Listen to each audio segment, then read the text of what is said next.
I was always looking for love in all the wrong places. And why the sunglasses? Because that was how I hid the pain in my soul.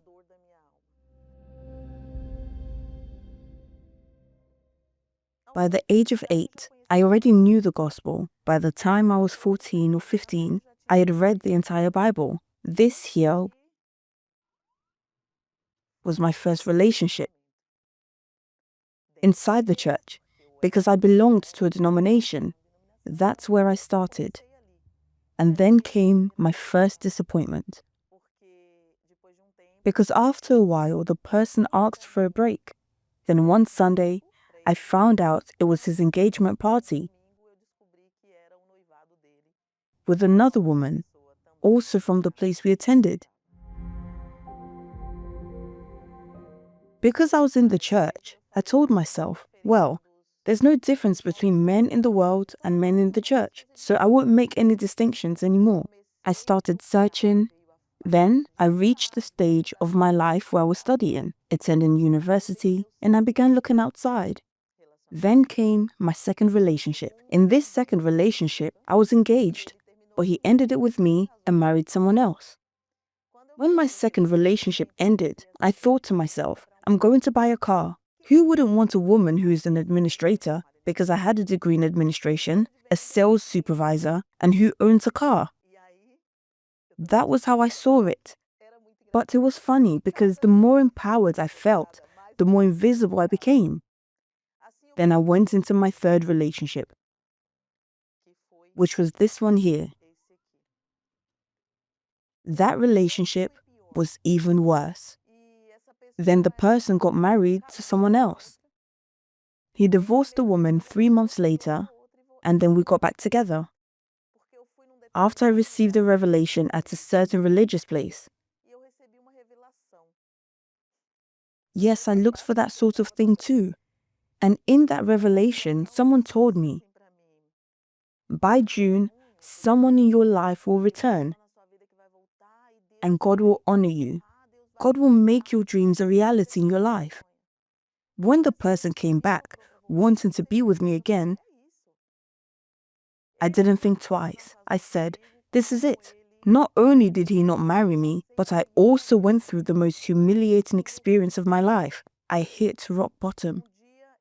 One day, I took my family to have lunch at a well-known shopping center here in Sao Paulo for my mom's birthday. And when I got there, he was with another woman in the food court. Still unsatisfied, already at rock bottom, already taking antidepressants, suffering horribly, the fourth relationship came along.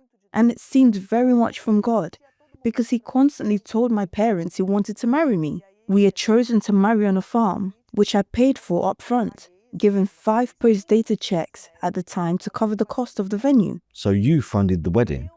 I was the one who funded the wedding, because the people I was around also had financial problems. They always came with issues. Long story short, 15 days before the wedding, he said, I don't want this anymore, Layla. I can't. And if the pain in my soul wasn't enough, I began to have a problem I'd never had before, financial problems. I ended up in debt, and that was my rock bottom. I said, I'm going to have a change of direction. I had a friend whose mother ran a spiritist center. I'd already decided to change direction and thought to myself, if necessary, I'll go for a love-binding ritual. I had reached that point.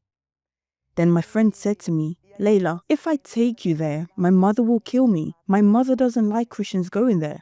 Then she said, but there's a place my sister has been going to. My mother doesn't know, but they've been going and really like it. That caught my interest immediately. I asked, where and when? She said, on João Dias Avenue. Ah, over there at the Universal Church. I said to her, are you crazy? I'm not going there. That place isn't from God. I don't like the Universal Church and I can't stand Edir Macedo. So much so that I don't even like seeing him on TV.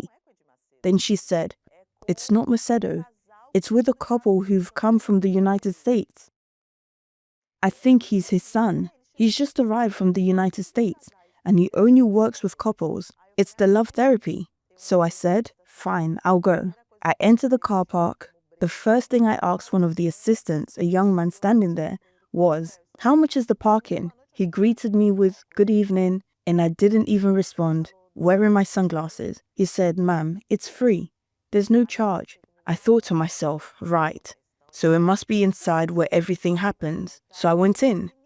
When I arrived and looked at the altar, I didn't see anyone. I said, well, this certainly can't be religious service. There's no music, no worship team, and there were 3 chairs on the altar. So I thought, the therapist will sit there, the couples will sit there. A famous therapist, surely. I said to myself, I'll sit in the front row because I want to hear everything these therapists have to say. After a while, I looked. The meeting was about to start. Everyone stood up, and when I looked at the altar, in came this man of medium height, quite thin, with his head lowered and a Bible under his arm. I looked and said, I can't believe it. That's Bishop Macedo. I looked again and thought, but I imagined him to be 5'11" and entering the church greeting everyone with peace of the Lord, very imposing. Instead, he came in, knelt down, prayed, and then opened the Bible. He spoke in a way I'd never heard before, and his prayer went like this. How can this young woman praise you if her life is nothing? She's completely broken inside. I thought to myself, he has a gift of revelation. Because he's describing my life. Any moment now, he'll call me out. A hymn began, and the hymn that played, that he was singing, was the story of my life. Tenho ouvido só falar do teu poder. Quanto tempo eu te sigo, sem te conhecer. Aquilo ali. That was enough for me, because that song said everything I wanted to say to God. This unknown God I'd always heard about. My mask fell off. Those sunglasses that hid my pain fell. I kept thinking. All the way home, I kept thinking, I am of God. I am of God. Attending the meetings and receiving guidance, I said, I'm going to be of God. So I was baptized in water and started doing everything properly, all the purposes. Then came the campaign of Israel. I said, this is it. Now's my chance, because I thought, now I'm right with God. And I'm going to seek my marriage on this altar. I'm going to seek a man of God here. At the time, I even prepared an envelope in the shape of a wedding dress and wrote a letter to God. Lord, I want to marry a man of God. I will serve you with him. There, I was in the front row with my envelope in my bag, thinking, my God, today's the day. Then Bishop Macedo, it had to be him, because it was through him that God was going to change my life, said, and you who are here, the people from the love therapy who are seeking the perfect marriage, or the perfect person to make you happy. But I have something to tell you. A marriage will not heal the pain in your soul.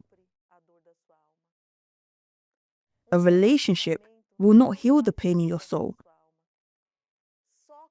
Only the one who makes the perfect marriage can do so, because the Holy Spirit is the missing piece. Either you have the Holy Spirit inside you, or you'll make the same mistakes again. In that moment, I opened my bag, tore the envelope, and that's how I went up to the altar. I said, I don't want or need a marriage. What I need is the Spirit of God inside me. I need to be born again. I need to die here on this altar. I went up and there were a lot of people waiting to pass through. I knelt down in a corner and said, Lord, I want to tell you something. It can't be tomorrow. Either you give me the Holy Spirit today, or you take my life here, because if I go back down, I'll make mistakes again. While I was kneeling there, the Holy Spirit spoke to me. From today onwards, I am your husband. That was it. I only realized the pastor was talking to me when he said, Ma'am, you have to go down. I got up and looked around. Everyone had already gone down. I was crying out. When I went down the steps, something inside me changed. Inside me, there was something called peace, tranquility, certainty. I no longer needed anyone else to be happy. Everything inside me had been fulfilled. I started learning in the love therapy about intelligent love. I began to heal, to see my worth, that I didn't need to beg, that I didn't need to chase after anyone, because everything I needed, I already had. Then I did what I did in other areas of my life. I studied and sought professional growth. So I did the same thing in my love life. Not long after, I was transferred to Santos for work. I met someone and told him from the beginning I was living according to the love therapy, seeking intelligent love without emotion. He was already on that path too, and we walked it together. Then came my wedding. I married the man of God I'd sought for so long. Today, we serve God together. And I always tell my husband I never imagined being loved the way he loves me. There may be another woman as loved as I am, but not more than me. The most important thing, above anything else, for you to be happy, whether in your love life or any other area, is to first have the author of happiness within you.